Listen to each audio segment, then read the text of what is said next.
Fire Emblem isn't just overrepresented in Smash, it's overrepresented, period. This is just a glorified game of chess with nice music and anime characters. The fact that Nintendo has horny weeps for fans is exactly why these games get crapped out every year. Instead of giving us games that are literally the titular IP of an entire genre of games, they give us more sword fighters. This game might look like an innocent little indie 3D platformer, but it has a dark secret. Signing a licensing deal with a major distributor is a godsend for most indie devs, but when the major distributor is EA, you can be damn sure that it'll be packed with pay to win and games as a service elements. EA isn't just satisfied with owning all the sports IPs, now they want to corrupt the entire 3D platformer genre. Cheap jump scares aren't just limited to low budget horror movies. Now gamers can bask in the low effort productions that make this fading genre so irrelevant. Could they have made a more annoying character? Every time she speaks, I want to stick red hot steaks in my ears. Add that to the fact that the rest of this DLC is just a glorified boss rush makes this the most pathetic DLC from Nintendo. Battle for Bikini Bottom was the only successful SpongeBob game. And now a company whose reputation hinges on a dying franchise means that of course we get a copy-paste job. This isn't the only rhythm game on this direct. And considering the sheer fact that there are 2 rhythm games on this means that you're scraping the bottom of the barrel for this one. Ubisoft needs a win. And what shows customers that you're desperate more than shamelessly copying a highly successful party game? Fans of The Legend of Zelda who are closeted furries rejoice! They've finally made a game for you! With a certain war going on in a certain nation, it's safe to say that we won't be getting advanced wars in the foreseeable future. So, you'll just have to make do with a crappy ripoff featuring mechs.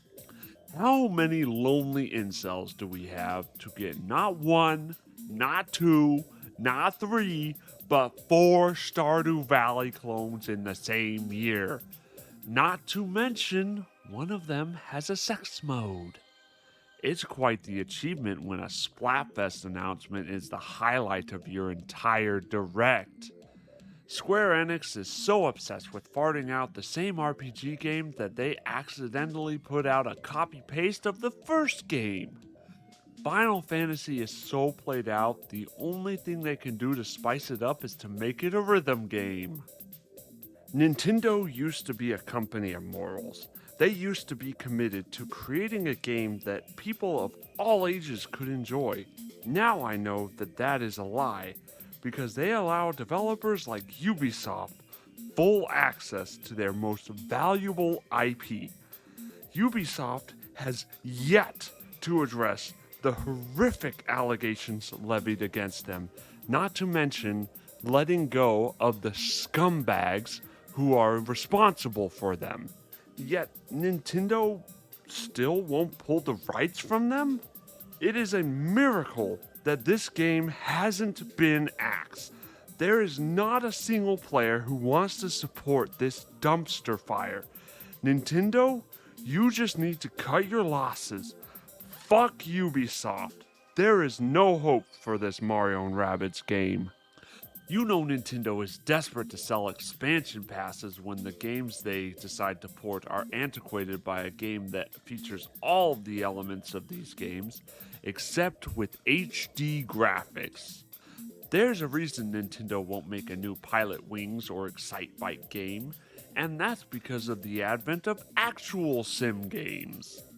The Pokemon Stadium games were designed to be used with their respective Game Boy titles, so how the fuck will these work? All extreme sports games died in the early 2000s. When 90s kids grew up, nobody's gonna play this.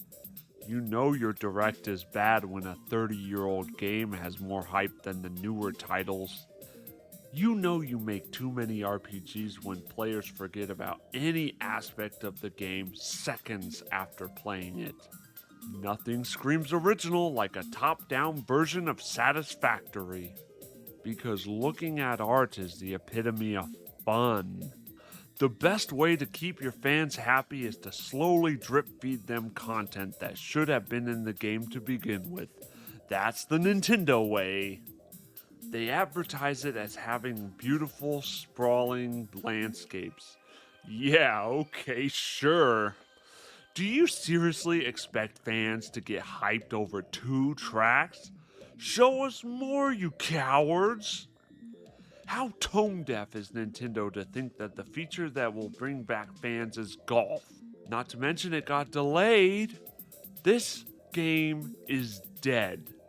To dodge questions about the Mario movie, here's some empty praise for a mobile game nobody cares about.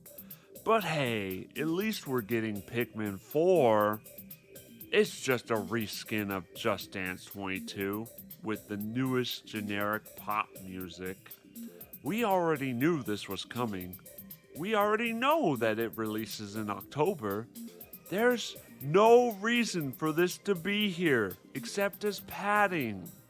This game has a seriously messed up art style. Just look at this dude's teeth. Yet again, Nintendo is late for the party. No one's returning for the gameplay. We all know they're returning for Lady D. This game is for betas who don't have the balls to do karate in real life.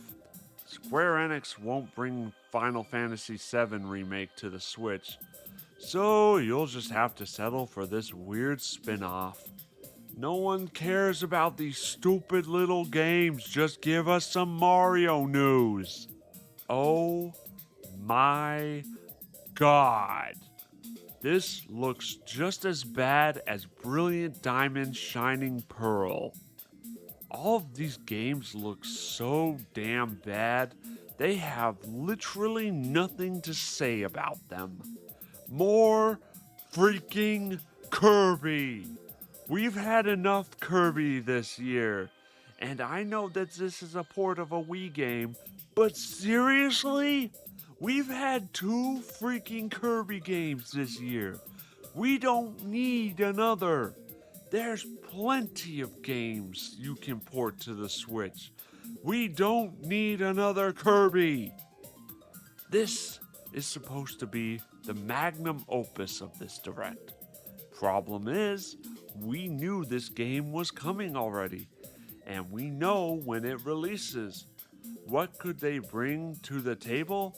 A fucking subtitle. That's it.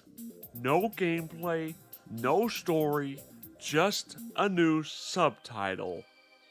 This direct is more like a direct to trash.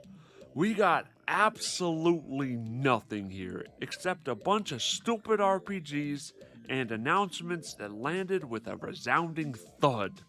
Nintendo, you need to go back to your drawing board and come back with something worth talking about next spring.